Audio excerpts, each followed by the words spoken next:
안녕하세요. 삶이라는 긴 여행길 위에서 때로는 지치고 때로는 방향을 잃었다고 느끼시는 모든 분들을 환영합니다. 오늘 우리가 함께 나눌 이야기가 여러분의 마음에 따뜻한 위로와 새로운 희망을 전하는 시간이 되기를 소망합니다. 본격적인 이야기에 앞서 잠시 여러분의 마음을 모아주시길 부탁드립니다. 오늘 이 이야기가 여러분의 마음에 작은 울림을 준다면 좋아요를 통해 공감을 표현해 주시고 주변의 소중한 분들과 함께 나누어 주님의 은혜를 전하는 축복의 통로가 되어 주시길 바랍니다. 여러분의 작은 나눔이 누군가에게는 큰 힘과 위로가 될 수 있습니다. 이 채널을 구독하시면 앞으로도 주님 안에서 삶의 지혜를 나누는 귀한 여정에 계속해서 함께 하실 수 있습니다. 여러분의 가정과 삶 위에 하나님의 평안이 가득하기를 기도합니다. 성경 요한복음 10장 10절에서 예수님은 우리에게 이렇게 말씀하셨습니다. 내가 온 것은 양으로 생명을 얻게 하고 더 풍성히 얻게 하려는 것이라. 이 말씀처럼 하나님께서는 우리가 그저 하루하루를 버텨내는 인생이 아니라 기쁨과 의미가 넘치는 풍성한 삶을 살기 원하십니다. 인생은 단 한 번뿐인 소중한 여행입니다. 그런데 우리는 왜 이 여정을 온전히 즐기지 못하고 그저 견뎌내거나 심지어는 자신의 삶을 미워하며 살아가기도 하는 걸까요? 오늘 우리는 성령님의 인도하심을 따라 우리 인생의 모든 걸음을 사랑하는 법을 함께 배우고 그 열쇠를 찾아보고자 합니다. 먼저 우리 삶의 사전에서 미움이라는 단어를 지워내는 연습부터 시작해봅시다. 성경이 우리에게 미워하라고 허락한 유일한 대상은 죄와 악, 그리고 불의 뿐입니다. 우리는 그 어떤 사람도 미워해서는 안 됩니다. 누군가는 이렇게 물을지도 모릅니다. 미워하는 것까진 아니더라도 그냥 화만 내는 건 괜찮지 않나요?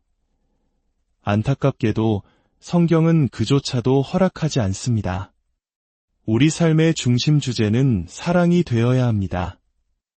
하지만 놀랍게도 사랑이라는 주제는 세상에서 그다지 인기가 없습니다. 제가 예전에 사랑의 혁명이라는 제목으로 책을 쓴 적이 있습니다. 증오로 가득 찬 이 세상에 우리 크리스천들이 먼저 자신을 내려놓고 이웃을 사랑하는 혁명을 일으켜보자는 뜨거운 마음으로 쓴 책이었죠. 하지만 그 책은 제가 쓴 책 중에 가장 팔리지 않은 책이 되고 말았습니다. 정말이지 처참할 정도였죠. 만약 제가 하룻밤에 100만장자 되는 법 같은 책을 썼다면 어땠을까요? 아마 순식간에 베스트셀러 목록에 올랐을 겁니다. 사람들은 사랑이라는 가치보다는 눈앞의 성공과 부에 더 큰 관심을 보입니다. 이것이 바로 우리가 사는 세상의 현실입니다. 그래서 우리에게는 새로운 기도가 필요합니다. 주님, 제가 원하는 것이 아니라 제게 꼭 필요한 것을 주옵소서. 아멘. 여러분, 이렇게 기도할 용기가 있으십니까? 제가 원하는 때가 아니라 주님의 때에 이루어 주소서. 그리고 제가 감당할 수 있을 만큼의 재물만을 허락하시어 그 어떤 것도 주님보다 더 중요해지지 않게 하소서. 구약의 다윗 왕도 비슷한 기도를 드렸습니다. 나를 너무 부하게도 마옵시고 너무 가난하게도 마옵소서.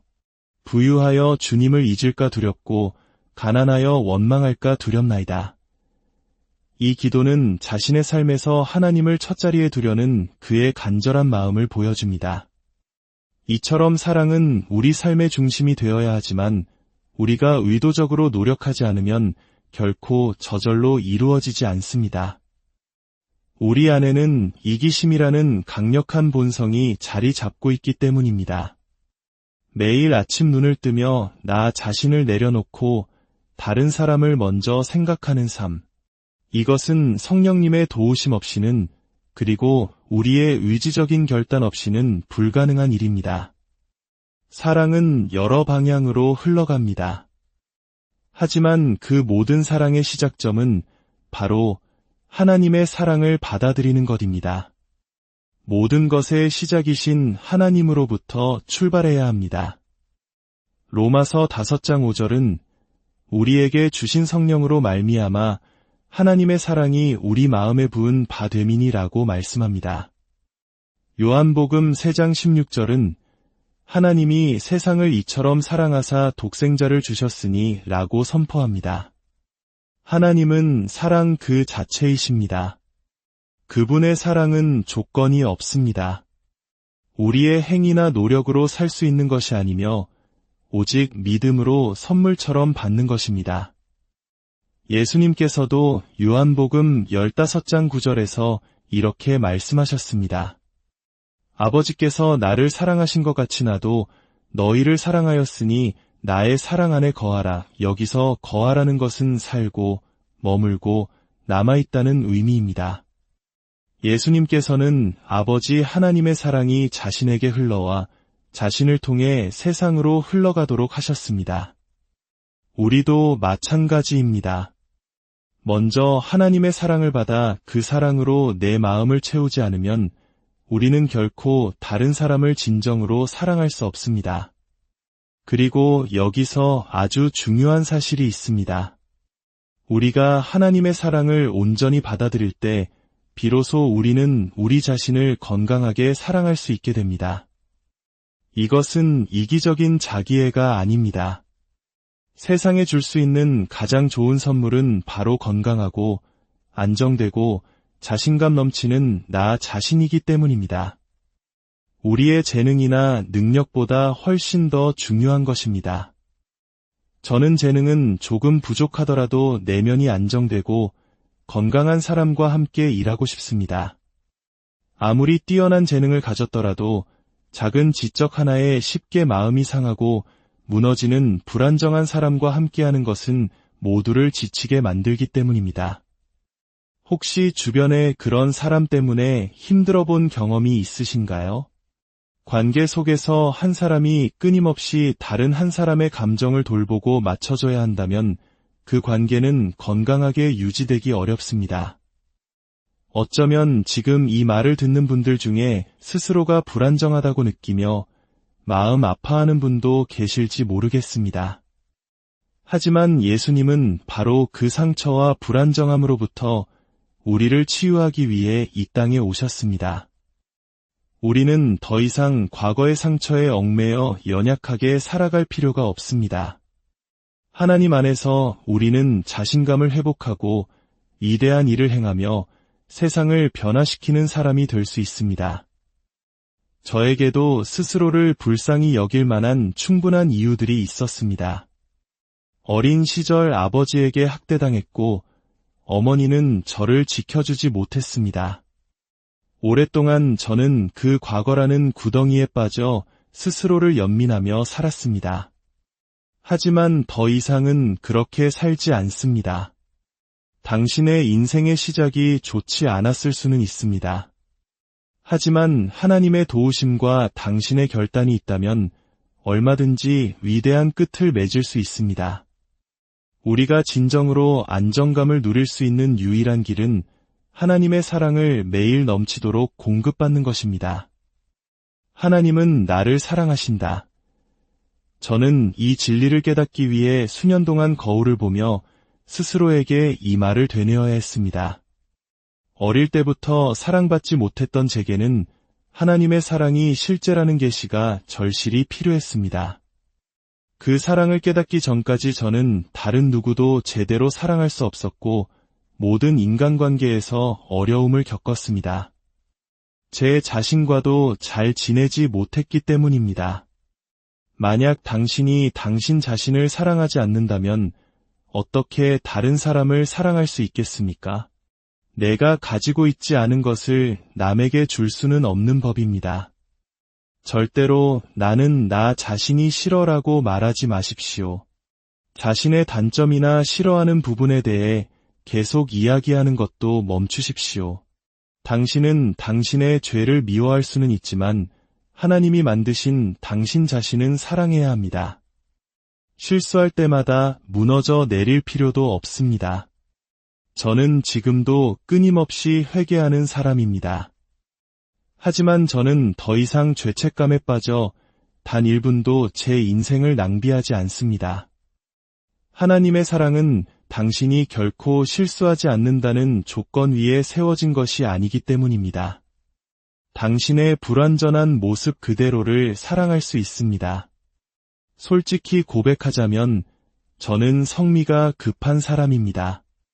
지난 40년간 신앙생활을 하며 많이 나아지긴 했지만 아직도 갈 길이 멉니다. 반면에 제 남편은 천성적으로 인내심이 많은 사람이죠. 때로는 그 모습이 저를 미치게 할 때도 있습니다. 약속 시간에 늦어도 괜찮아, 천천히 해 라고 말하는 남편에게 저는 왜 아직 준비가 안 됐어? 지금 나가야 하는 거 몰랐어? 라며 조급해하곤 합니다. 물론 남편이 골프 치러 갈 때는 이야기가 좀 달라지지만요. 여러분은 자신의 약점을 알고 계십니까? 저처럼 성미가 급한 분도 계실 것이고 말이 너무 많아 곤란을 겪는 분도 모든 것을 통제하려는 성향을 가진 분도 계실 겁니다. 하지만 사탄이 얼마나 분노할지 상상해 보십시오. 우리가 그리스도 안에서 우리가 누구인지 그리고 우리 스스로는 얼마나 연약한 존재인지를 정확히 알면서도 그럼에도 불구하고 우리 자신을 사랑할 때 말입니다. 오늘 밤 여러분이 이 말씀을 듣고 집에 돌아가 나는 나 자신을 사랑해. 하나님이 사랑하시는 소중한 존재야 라고 고백할 수 있게 될까 봐 사탄은 두려워하고 있습니다. 그리고 당신이 당신 자신을 사랑하게 될 때 기적처럼 내일 아침에는 당신과 함께 사는 다른 사람들까지 사랑할 수 있게 될 것입니다.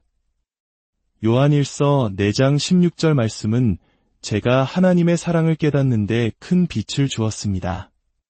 우리가 하나님의 사랑을 알고 믿었노니 이 말씀은 단순히 교회에서 목사님이 하나님은 당신을 사랑한다고 하니 아멘 하는 수준을 넘어섭니다.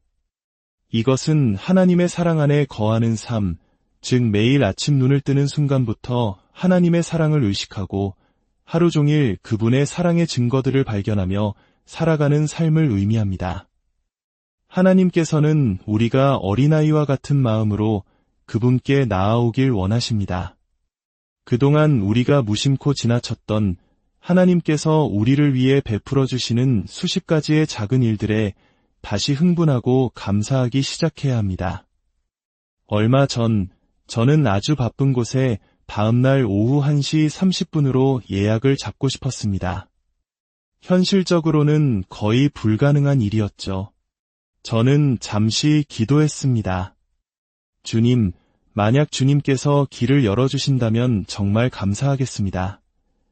그리고 그곳에 전화를 걸어 혹시 내일 오후에 가능한 시간이 있는지 물었습니다. 그러자 직원은 망설임 없이 대답했습니다. 네, 1시 30분에 가능합니다. 여러분, 하나님은 이렇게 우리의 일상 속 아주 작은 부분까지도 세심하게 돌보시며 사랑을 표현하고 계십니다. 이제 영적인 눈을 떠 그 사랑을 발견하고 누리십시오. 오늘 말씀을 마무리하려 합니다. 예수님께서 우리에게 풍성한 삶을 주셨다는 것은 정말 가슴 벅찬 소식입니다. 하지만 현실에서 우리는 그 삶을 온전히 즐기지 못하고 장애물 앞에서 좌절하거나 부정적인 것에 집중하며 시간을 낭비하곤 합니다. 이제는 그런 것들에서 시선을 돌려 성령님의 인도하심에 따라 우리의 관점을 바꾸고 예수님을 우리 삶의 중심에 모시는 연습을 시작합시다. 인생이라는 여정, 그 자체를 사랑할 시간입니다. 하나님은 우리를 사랑하시며 우리가 상상하는 그 어떤 것보다 더 좋은 계획을 우리를 위해 가지고 계심을 기억하십시오. 주님, 오늘 이 말씀을 듣는 모든 분들의 삶 가운데 함께하여 주시옵소서.